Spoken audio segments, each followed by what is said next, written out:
परिवर्तन की घटना गोलीय अवतल पृष्ठ पर हो रही हो और अवतल पृष्ठ पर फोकस दूरी के सूत्र को ना पूछा जाए तो ये तो हो ही नहीं सकता। तो अवतल पृष्ठ आज हम दर्पण के रूप में लेंगे। किस रूप में? दर्पण के रूप में।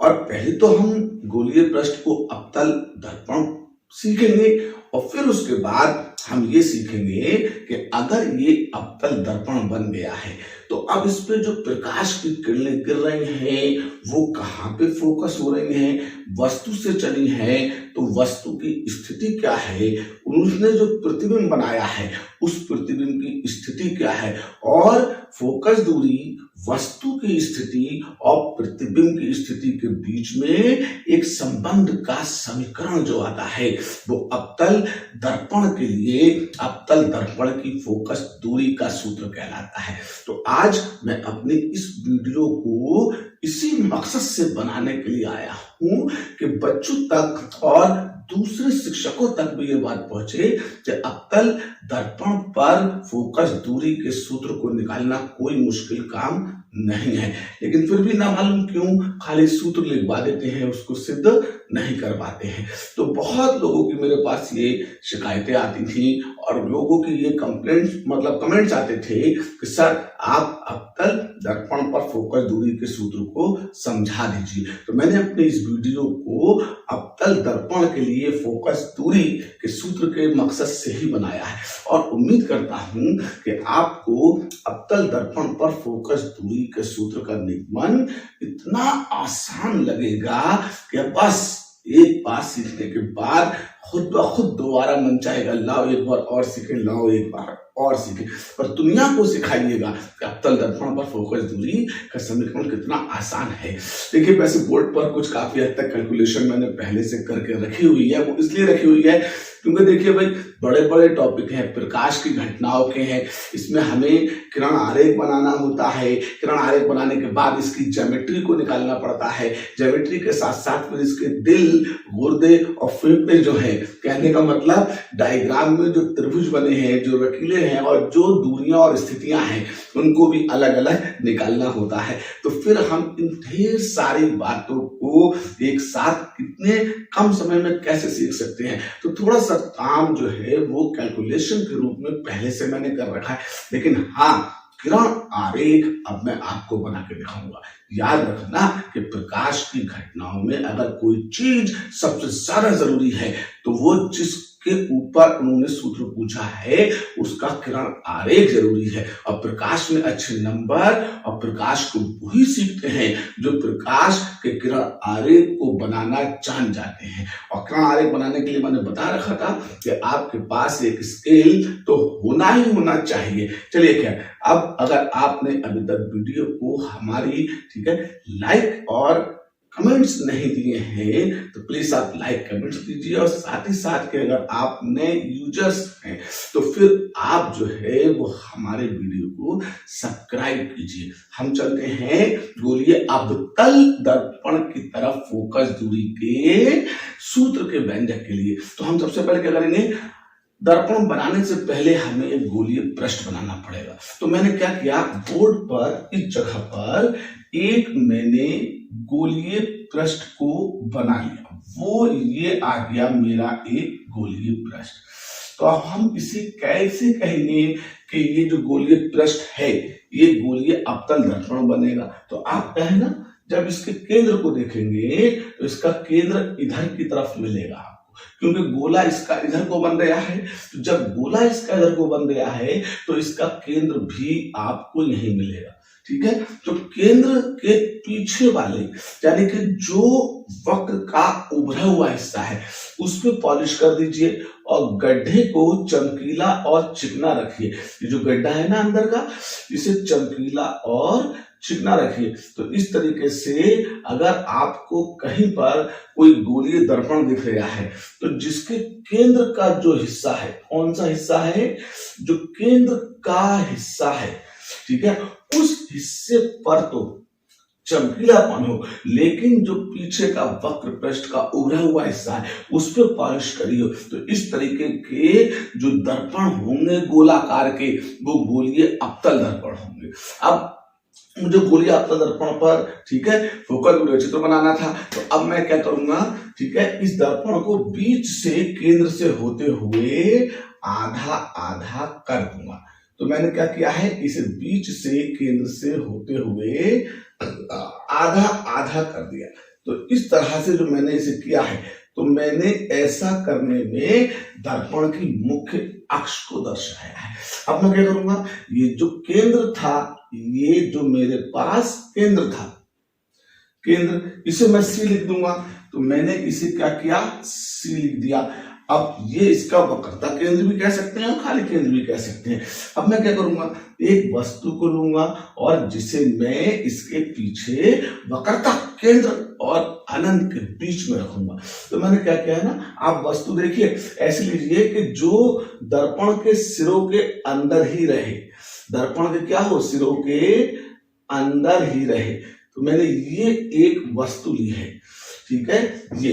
अब इसकी और दर्पण की ऊंचाई में, दर्पण की ऊंचाई ज्यादा और इसकी कम हो, भाई जाहिर सी बात है कि अगर हम मुंह ऊपर करके शीशा देखेंगे तो उसमें हमें अपना मुंह कहां दिखेगा।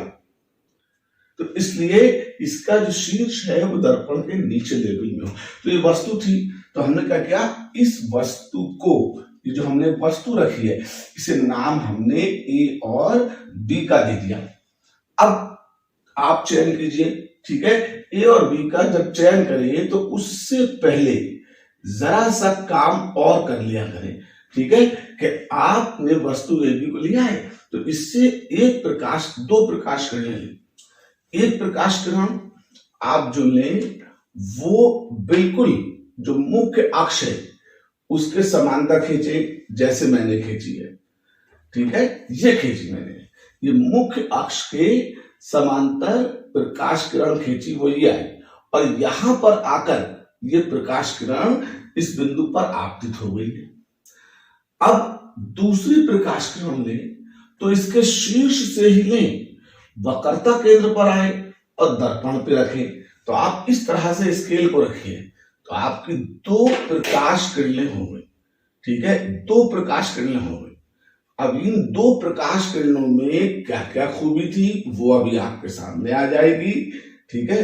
वो ये खूबी थी कि ये प्रकाश किरणें, ठीक है, इस वस्तु के शीर्ष से चली है। कहां से चली है, शीर्ष से। तो एक मुख्य अक्ष के समांतर लिया करें और एक वक्रता केंद्र से होती हुई गुजारा करें। अब ठीक है, जो मुख्य अक्ष के समांतर दर्पण पर आपतित हुई थी, तो उससे आप नीचे की ओर एक लंब गिराया करें, ठीक है, लंब गिराया करें और इस लंब को जो आधार बन के आए इसे ध्रुव किया करें। जब ध्रुव मिल जाए तो फिर, ठीक है, वक्रता केंद्र और ध्रुव के बीचों बीच आप अपने स्केल से दूरी नाप के इसके बीचों बीच एक बिंदु लगा लेना। इसके बीचों बीच क्या करना, एक बिंदु लगा लेना। अब जो किरण मुख्य अक्ष के समांतर आती है ना, तो वो दर्पण के फोकस से होकर जाती है। तो ये सा जो बिंदु मैंने दिखाया है, ये दर्पण का फोकस बिंदु है। दर्पण का क्या है, फोकस बिंदु। और जो प्रकाश किरण वक्रता केंद्र से जाती है, तो वो प्रकाश किरण जो है, जो वक्रता केंद्र से जाती हैं, तो वो प्रकाश किरणें, ठीक है, उसी मार्ग पर वापस लौट जाती हैं जिस मार्ग से आती हैं। तो अब क्या करें, आपने क्या किया, जो ये वाला बिंदु था आपका बिंदु, तो अब यहाँ पे स्केल रखा, फोकस पे रखा और इसे जो है वो यूं करके आपने यहां से इस किरण को वापस लौटा लिया। जब ये किरण यहां से वापस लौटी है, तो आपने क्या देखा, ठीक है, कि इन दोनों किरणों ने, इसने और इसने, इस बिंदु पर आपस में एक दूसरे को क्रॉस किया है, काटा है, और वो भी कैसा, वास्तव में काटा है। तो जहां पर प्रकाश की किरणें परावर्तन की घटना के बाद एक दूसरे को आपस में काटती हैं या काटती हुई प्रतीत होती हैं, तो उस जगह पर जो वस्तु से किरणें चलती हैं तो उस वस्तु के प्रतिबिंब की वो स्थिति को दर्शाती हैं। तो यहाँ पर जो दर्शाया गया है ना ये क्रॉस पे, तो यहाँ पर इस वस्तु का प्रतिबिंब बनेगा जो वस्तु ए बी रखी हुई थी, तो इसका प्रतिबिंब यहाँ पर ए डैश और बी डैश के रूप में आ जाएगा। तो हमने क्या देखा ना इस चित्र के अंदर, ठीक है। तो देखे मैं यहाँ पे डॉट डॉट करके दो त्रिभुजों को डार्क करता हूं, वो ये दो त्रिभुज हो गए ये, ठीक है, और दो त्रिभुज हो गए एन पी, तो इन्हें मैं थोड़ा सा अलग से, ठीक है, कलर कर ले रहा हूं, वो ये दो त्रिभुज हो गए, ठीक है भाई, शीर्ष सम्मुख भी है समरूप भी है, वो ये हो गए। अब क्या करें, चित्र ज्यादा गंदा हो जाएगा और दूरियां उसमें हम लिखेंगे तो सब गड़बड़ हो जाएगी। तो अब हम क्या करेंगे ना, कैलकुलेशन के लिए सबसे पहला काम ये करेंगे, इस चित्र में से इसकी रीढ़ की हड्डी को बाहर निकालेंगे। अब वो रीढ़ की हड्डी क्या है इसकी, वो वस्तु से और ध्रुव तक की दूरी है। कहां से, वस्तु से ध्रुव तक की दूरी है। तो मैंने देखो यहां पर वस्तु से और ध्रुव पी तक कि ये लाइन को यहां से निकाल के किरण आरेख में से और यहां पर रखा है। तो ऐसा करने से मुझे क्या मिला, जरा सा वो देखें। तो अब इनके बीच के जितने पॉइंट थे वो ए और पी वस्तु और ध्रुव के बीच में आ गए। तो यहां चित्र में देखें, ठीक है, वस्तु के आगे वक्रता केंद्र था, तो इसलिए यहां पर वस्तु आगे वक्रता केंद्र आ गया।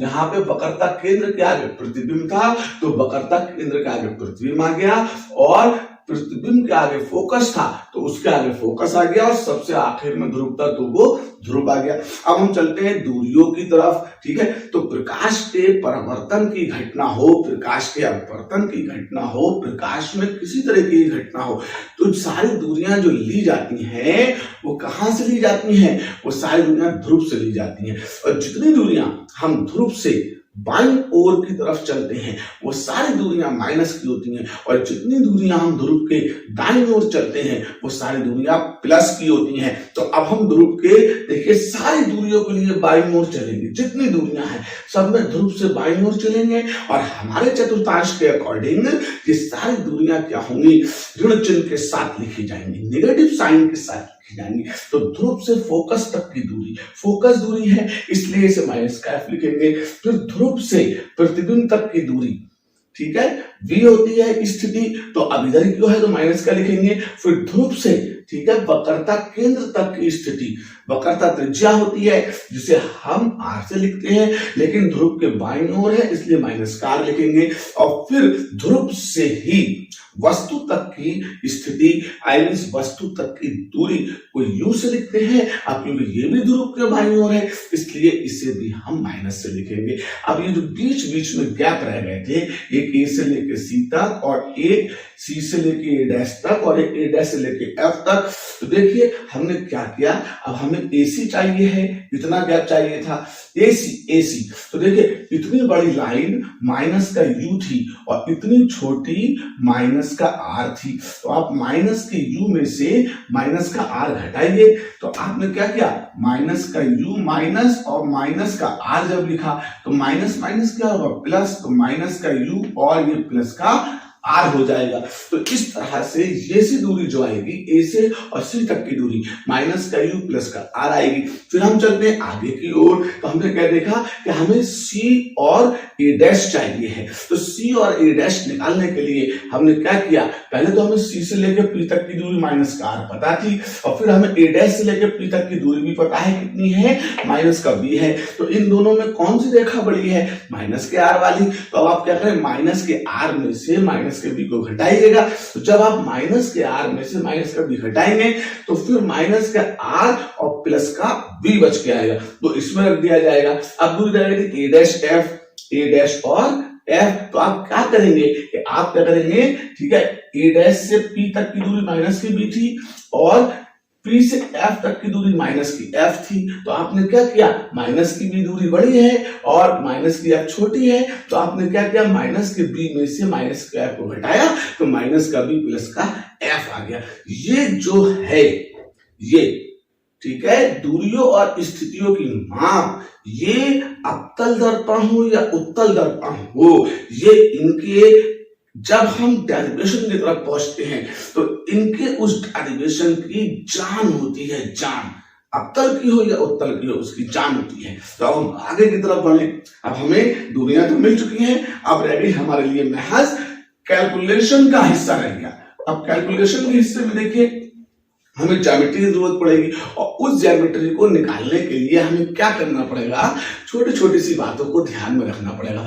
कौन सी छोटी छोटी सी बातें ध्यान देखें, हमने ए बी और C A dash B dash इधर के त्रिभुज को निकाले, तो A B C A dash B dash दो त्रिभुज इधर के हैं, तो ये दोनों त्रिभुज समरूप हैं।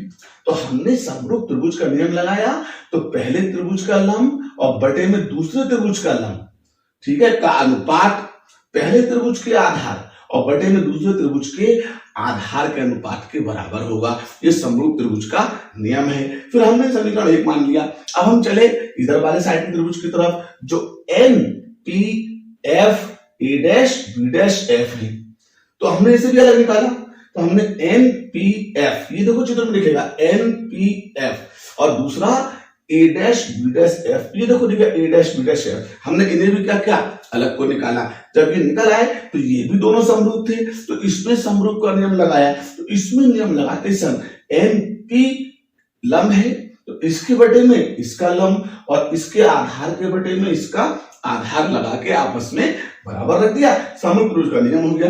लेकिन ऊपर देखें हमें यहाँ पे क्या दिखता है, ए बी एन पी, देखो ध्यान चित्र में ए बी एन पी एक क्या बनी है, आयत बनी है, और आयत में आमने सामने की भुजाएं बराबर होती हैं। तो इस तरीके से हमारा जो एनपी है वो किसके बराबर होगा, AB के। तो आपने एनपी को AB के बराबर रखा, किसके नियम से, आयत के नियम से। तो आयत के नियम से एनपी को AB के बराबर रखा, तो ये जो एनपी था इसकी जगह पे AB रख दीजिए, तो हमारा AB अपॉन में A डैश B डैश बराबर PF अपॉन में A डैश F आ जाएगा। इस तरीके से हमें एक समीकरण और मिल जाएगी।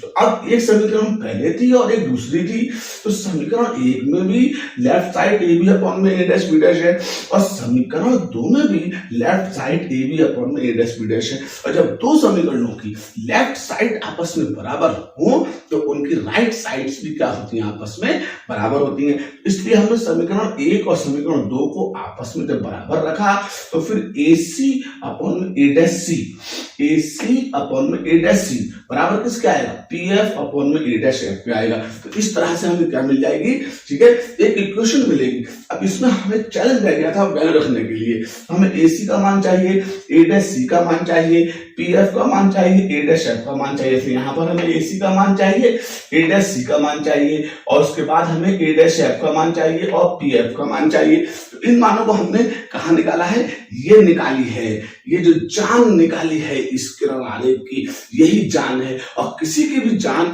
अगर उसके अंदर रहती है तो वो जिंदा होता है। तो इसका मतलब ये भी क्या है, एक अवतल दर्पण की फोकस दूरी का सूत्र हमेशा के लिए एवर एंड फॉरएवर कैसा रहेगा, जिंदा रहेगा। तो अब हम क्या करेंगे, हमने इन मानों को यहां से लिया और नाउ द पुट, अब हमने इन्हें इस समीकरण में रख दिया। जब रखा तो मैंने क्या करा, जो मेरे पास AC था तो AC की जगह पे माइनस का U प्लस का R रखा। जो मेरे पास A डैश C था उसकी जगह पे मैंने माइनस का R प्लस का B रखा, और जो मेरे पास PF था उसकी जगह पे मैंने माइनस का F रखा, और जो मेरे पास में A डैश F था उसकी जगह पे मैंने माइनस का B और प्लस का F रखा। देखो भाई ये दूरियां देखो, ये लिखी हुई है बच्चों, ठीक है। इन दूरियों को लिखने के बाद अब हमारे पास सिर्फ और सिर्फ महज एक छोटी सी कैलकुलेशन रह गई थी, क्योंकि ज्योमेट्री पे तो हम जीत चुके थे,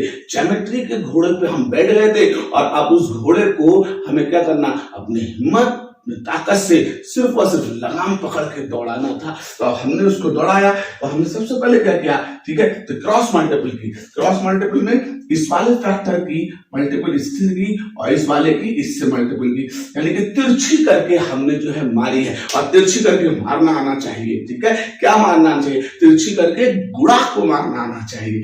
अब हमने क्या किया ना, अब ये जब आ गया फैक्टर तो माइनस का यू प्लस के आर के साथ में माइनस का बी प्लस के एफ की गुणा हो गई, बराबर का निशान अपनी जगह पर रह गया, और माइनस के एफ के साथ में गुणा किसकी हो गई, ठीक है, माइनस के आर और प्लस के बी की हो गई। लेकिन आर क्या होता है ना, आर फोकस दूरी का दुगना होता है। किसी भी गोलीय पृष्ठ या गोलीय दर्पण की वक्रता त्रिज्या जो होती है वो उसकी फोकस दूरी की दुगनी होती है। तो जहां पर आर था तो आपने उस आर की जगह पर 2f रखा, जहां पर आर था आपने उस आर की जगह पर 2f रखा। अब हम आगे की तरफ चले, हमने कैलकुलेशन की, ठीक है, तो माइनस का u और माइनस का b आपस में गुणा है, तो माइनस माइनस तो प्लस, प्लस का u भी हो गया, लेकिन अब माइनस का u है प्लस का f है, तो प्लस माइनस माइनस माइनस का uf हो गया। उसके बाद अब प्लस का 2f है माइनस का f भी है, तो प्लस माइनस माइनस माइनस का 2f भी हो गया। उसके बाद प्लस का 2f और प्लस का ही f है, तो इस तरीके से प्लस प्लस प्लस प्लस का 2f स्क्वायर हो गया। इधर आइए, माइनस का f है माइनस का 2f है, तो माइनस माइनस तो प्लस हो गया और 2f स्क्वायर हो गया। माइनस का f है और प्लस का b है, तो माइनस प्लस माइनस f भी हो गया। तो हमने क्या देखा कि हमारे पास 2f स्क्वायर और 2f स्क्वायर दोनों साइड है लेफ्ट और राइट पर, इसलिए तो आपस में कैंसिल हो गए। अब बचा क्या, हमारे पास इधर एक u बचा और एक uf बचा। तो हमने क्या किया, u और v को ऐसे रखा, माइनस के uf को ऐसे रखा, बराबर का निशान लगाया, और उसके बाद ये जो माइनस का 2fb है इसे बराबर के दूसरी तरफ ले गए, तो ये प्लस का 2fb हो जाएगा और माइनस का एक fb वहां पर पहले से है। तो अब मैं इधर की तरफ आता हूं, तो मैंने क्या देखा ना कि माइनस का तो मेरे ub है और उसके बाद माइनस का मेरे पास uf है, और अब मेरे पास बचा क्या, 2fb में से मैंने एक fb को घटाना था, तो जब दो में से एक घटाएंगे तो एक ही तो बचेगा बेटे, तो फिर इसका मतलब ये हमारे पास क्या आ गया, सिर्फ और सिर्फ fb रह गया। अब हम uf को भी उस तरफ को ले जाएं, तो इधर मैंने सिर्फ ub रखा और uf को मैं इधर लाया और प्लस का fb इधर पहले से था, तो मेरे पास एक समीकरण आ गया। तो इस पूरे समीकरण को मैं क्या करूंगा, पूरे समीकरण को uvf से भाग दे दूंगा। तो अब ub के नीचे भी मैंने, ठीक है, uvf लिखा और बराबर का निशान, uf के नीचे भी मैंने uvf लिखा और फिर प्लस का निशान, fb के नीचे भी मैंने uv और f लिखा। अब काम रह गया कैलकुलेशन का, खत्म, सवाल ही खत्म। तो क्या क्या, ठीक है, uv एकम uv, तो क्या बचा 1 में f बराबर का निशान, ठीक है, uf एकम uf, तो क्या बचा 1 में v प्लस का निशान, और fb एकम fb, तो क्या बचा 1 में u। तो ये आ गया गोलीय अवतल पृष्ठ पर, गोलीय अवतल पृष्ठ पर जब हम उसे अवतल दर्पण बना लेते हैं तो फिर अवतल दर्पण की फोकस दूरी का सूत्र आ गया। तो उम्मीद तो मैं यही करता हूं कि मुझसे ज्यादा आसान और मुझसे अच्छी तरीके से आज तक अभी भी इसे किसी ने समझाया नहीं होगा, और ना आपको यकीन हो तो आप मेरे वीडियो को देखिए और दूसरी को देख करके आप तुलना करके देख लीजिए, तो आपको पता चलेगा कि तंजीम सर के फिजिक्स कॉन्सेप्ट जो हैं वो सिर्फ और सिर्फ आपको सही दिशा, सही मार्ग दिखाने के लिए हैं।